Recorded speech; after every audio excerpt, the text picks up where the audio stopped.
Hello दोस्तों हम biology को पढ़ने जा रहे हैं। बायोलॉजी को समझने से पहले हम सबसे पहले साइंस पे आते हैं।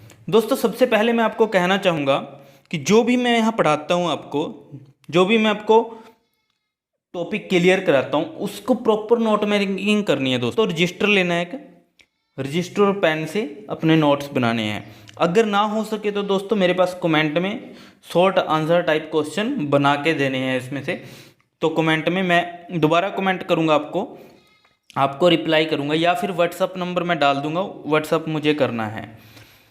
तो दोस्तों हम साइंस देखते हैं क्या है। दोस्तों साइंस क्या है? A systematic and specific knowledge. एक सिस्टमेटिक एंड स्पेसिफिक नॉलेज क्या होती है दोस्तों? साइंस का डायरेक्टली मीनिंग निकल के आता है नॉलेज। तो दोस्तों साइंस हम देख लेते हैं कि साइंस वर्ड हमने कहाँ से लिया। The term science comes from Latin word scientia. Latin word scientia से लिया गया, विच मीन्स नॉलेज। नॉलेज क्या है दोस्तों? एक्सपर्टनेस। नॉलेज क्या होता है दोस्तों? Expertness, awareness.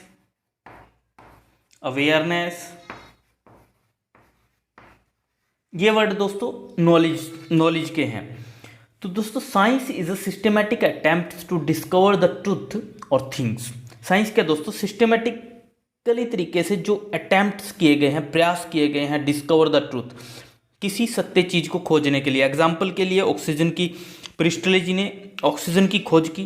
तो जो ऑक्सीजन की खोज की गई दोस्तों वो एक सत्य है, इंटरनल ट्रूथ है कि यार ऑक्सीजन है तो है, वो कितनी, life is not possible without oxygen.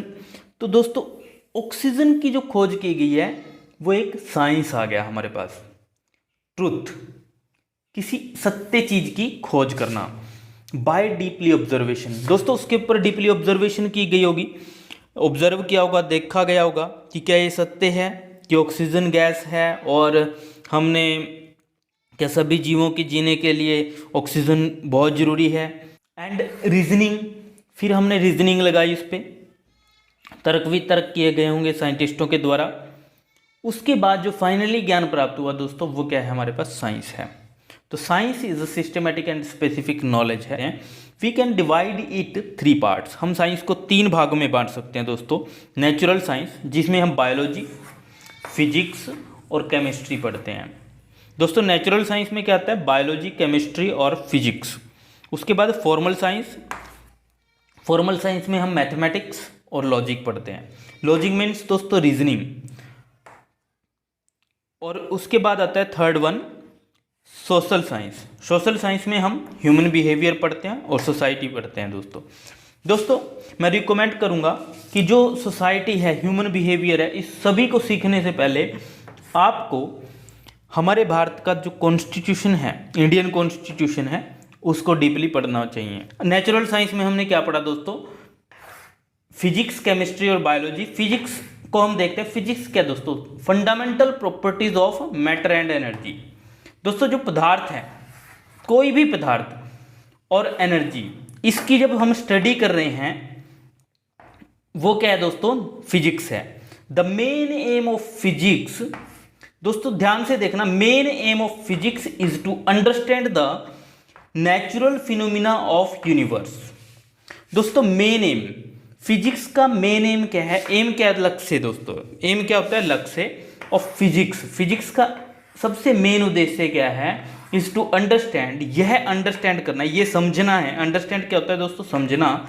The natural phenomena, जो प्राकृतिक घटनाएं हैं ऑफ यूनिवर्स की प्राकृतिक घटनाएं, जो भी यूनिवर्स की प्राकृतिक रूप से हो रही घटनाएं हैं उनको अंडरस्टैंड करना, उनको समझना ही फिजिक्स का मेन उद्देश्य होता है। तो in the physics scientist performs and do repeated experiment on some things and then formulate these laws and explain how our universe works. Physics में क्या करते हैं दोस्तों? साइंटिस्ट किसी चीज के ऊपर परफॉर्म करते हैं और एक्सपेरिमेंट करते हैं, रिपीटेड एक्सपेरिमेंट करते हैं, बार बार एक्सपेरिमेंट करते रहते हैं एक चीज़ के ऊपर, और उसके बाद उनको फॉर्मूला में निकाल लेते हैं, फॉर्मूला बना लेते हैं, उनका लॉ बना लेते हैं, और फिर लॉ के थ्रू एक्सप्लेन करते हैं हाउ आवर यूनिवर्स वर्क, हमारा यूनिवर्स, हमारा ब्रह्मांड कैसे वर्क करता है। दोस्तों, Greek were the founder of physics. Physics के फाउंडर कौन थे दोस्तों? जो हमारे एंसेंट ग्रीक्स थे वो थे। ग्रीक आज भी जो यूनान देश है दोस्तों, ग्रीक है, ग्रीस बोलते हैं जिसे हम, उस देश के ये साइंटिस्ट थे। इनमें सबसे पहले नाम सोक्रेटिस, प्लेटो और एरिस्टोटल। दोस्तों, एरिस्टोटल, आप सिकंदर के बारे में सभी जानते होंगे, अलेक्जेंडर के बारे में, जिसने पूरी दुनिया को जीता था। दोस्तों, ये सिकंदर के गुरु कौन थे? एरिस्टोटल, जिसको हम अरस्तु बोलते हैं। क्या बोलते हैं दोस्तों? अरस्तु। एरिस्टोटल के गुरु प्लेटो थे और प्लेटो के गुरु सोक्रेटिस थे। तो दोस्तों, इनको याद रखना। तो सोक्रेटिस ही पहले दार्शनिक थे जिन्होंने हमारी पृथ्वी या सोलर सिस्टम, ब्रह्मांड के बारे में कल्पनाएं की। तो इन्होंने क्या कहा था दोस्तों? एरिस्टोटल ने क्या कहा था? Earth is centre of solar system. दोस्तों, एरिस्टोटल पॉलिटिक्स के, रीजनिंग के और बायोलॉजी और भी काफ़ी सारे सब्जेक्टों के ये फादर हैं। पॉलिटिक्स, रीजनिंग और biology. Modern physics, it starts with Copernicus, Galileo and sir Isaac Newton. दोस्तों, जो मॉडर्न फिजिक्स है उसके बारे में सबसे पहले, ये एंसाइंट फिजिक्स की बात है तो दोस्तों ध्यान रखना, तो सोक्रेटिस, प्लेटो और एरिस्टोटल को याद रखना। जब मॉडर्न फिजिक्स की बात आए तो कोपरनिक्स, गैलीलियो और सर आइजैक न्यूटन को याद रखना। दोस्तों, कोपरनिक्स हमारे पोलैंड के थे, पोलैंड के। और दोस्तों, गैलीलियो के बारे में भी मैं इंटरेस्टिंग बात बताऊंगा, और sir Isaac Newton. Sun is the centre of solar system. दोस्तों, कोपरनिक्स पोलैंड के साइंटिस्ट थे। इन्होंने क्या कहा था? Sun is the centre of solar system. Solar system का सेंटर क्या है? सन है। और father of modern physics sir Albert Einstein. Albert Einstein थे फादर ऑफ मॉडर्न फिजिक्स। दोस्तों, इससे पहले मैं कोपरनिक्स के बारे में बताता हूँ। Sun is the centre of solar system, ये इन्होंने कहा।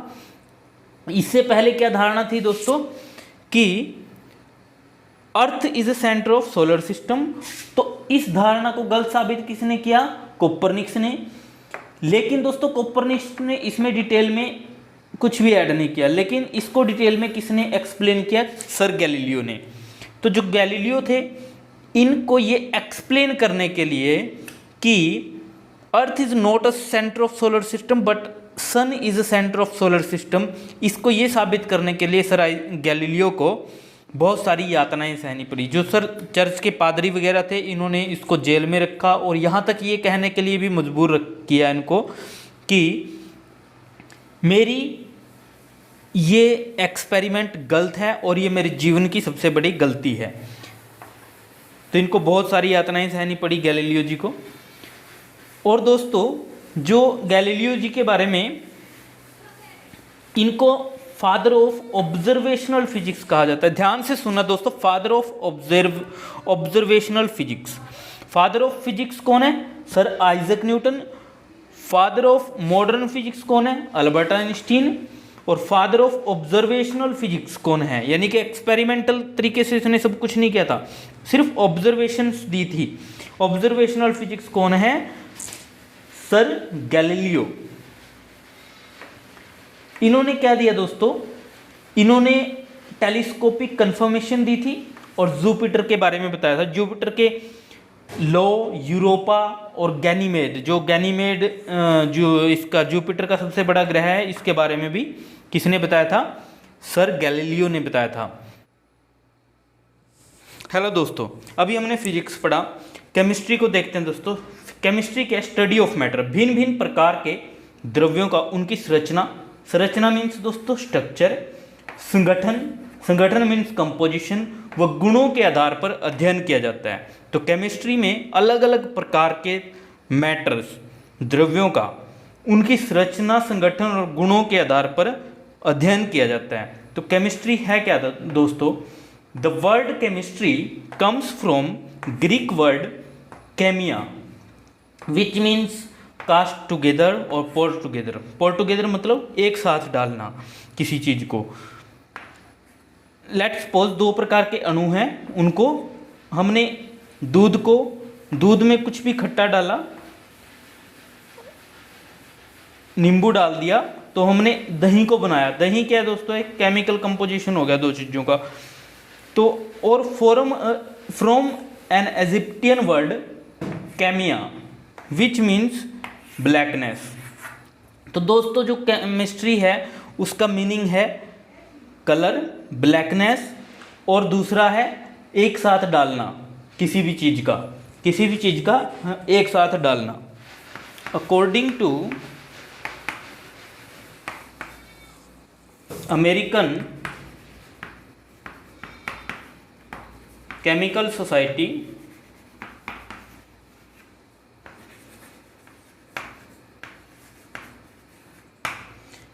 ACS के अकॉर्डिंग, दोस्तों ACS के according everything which we can touch, hear और see are included in the chemistry.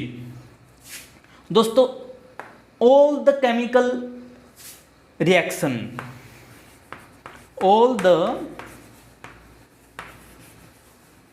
chemical reaction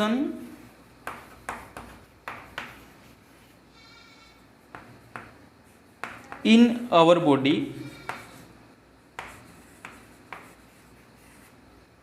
are included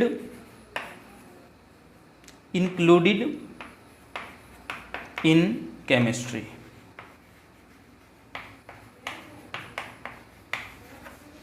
दोस्तों according to American chemical society all the things that we can see, hear or touch are included in chemistry, and all the chemical reaction that occurs in living being या living organism are included in chemistry। उसके बाद हम देखते हैं दोस्तों ये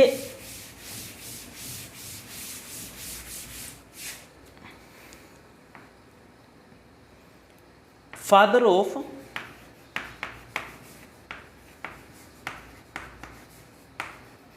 modern chemistry. Father of modern chemistry कौन है दोस्तों? Antoine von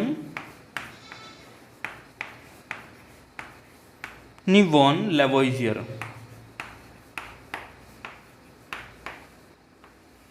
Antony von Lavoisier क्या किया था दोस्तों? एंटोनी वॉन लेवोइजियर ने, इन्होंने दिया था लॉ ऑफ कंजर्वेशन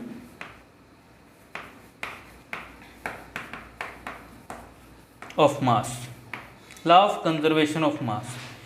इसके अकॉर्डिंग क्या है दोस्तों? द्रव्यमान क्या है दोस्तों? मास, किसी भी चीज का मास।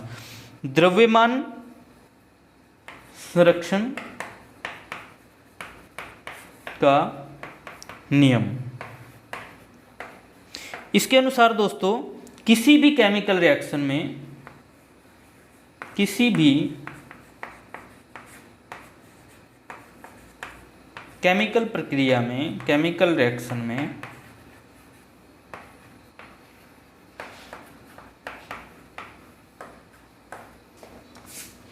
द्रव्य का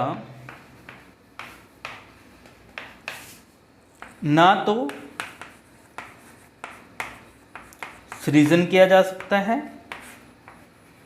सृजन करना होता है बनाना दोस्तों,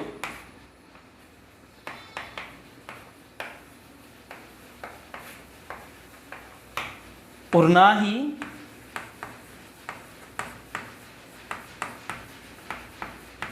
विनाश किया जा सकता है।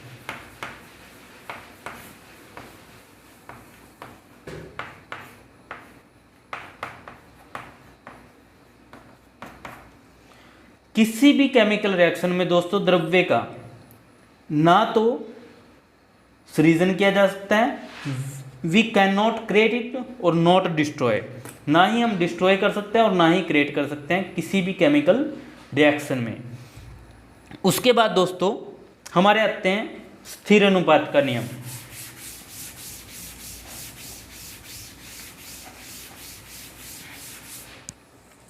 स्थिर अनुपात का नियम, स्थिर अनुपात का नियम, ये किसने दिया था दोस्तों? प्राउस्ट ने दिया था। किन्होंने दिया था दोस्तों? सर प्राउस्ट ने दिया था। स्थिर अनुपात का नियम। दोस्तों ये स्थिर अनुपात का नियम क्या होता है? कोई भी केमिस्ट्री में हमारे पास सब स्मॉलेस्ट एटम क्या है माना जाता है? What is the smallest particle of the world? Atom. Atom क्या है दोस्तों? एटम के और भी सब पार्टिकल होते हैं, electron, proton and neutron. Electron, proton और न्यूट्रॉन दोस्तों ये इसके सब पार्टिकल होते हैं। इनसे आप सभी को पता होगा कि इलेक्ट्रॉन पे नेगेटिव चार्ज, प्रोटॉन पे पॉजिटिव चार्ज और इट इज़ अ चार्जलेस, ये इस पे कोई चार्ज नहीं होता। न्यूट्रॉन पे कोई चार्ज नहीं होता, ये न्यूट्रल होता है।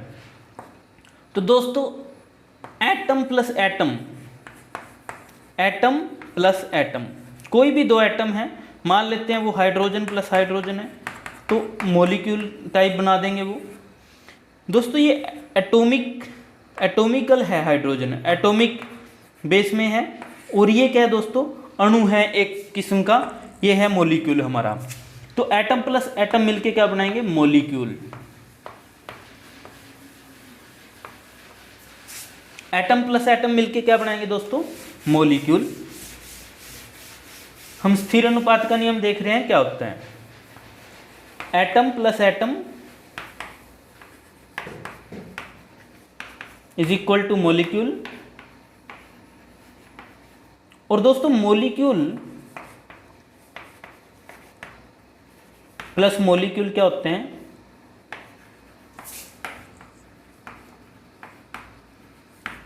कंपाउंड बनाते हैं दोस्तों। मॉलिक्यूल प्लस मॉलिक्यूल क्या बनाते हैं दोस्तों? कंपाउंड।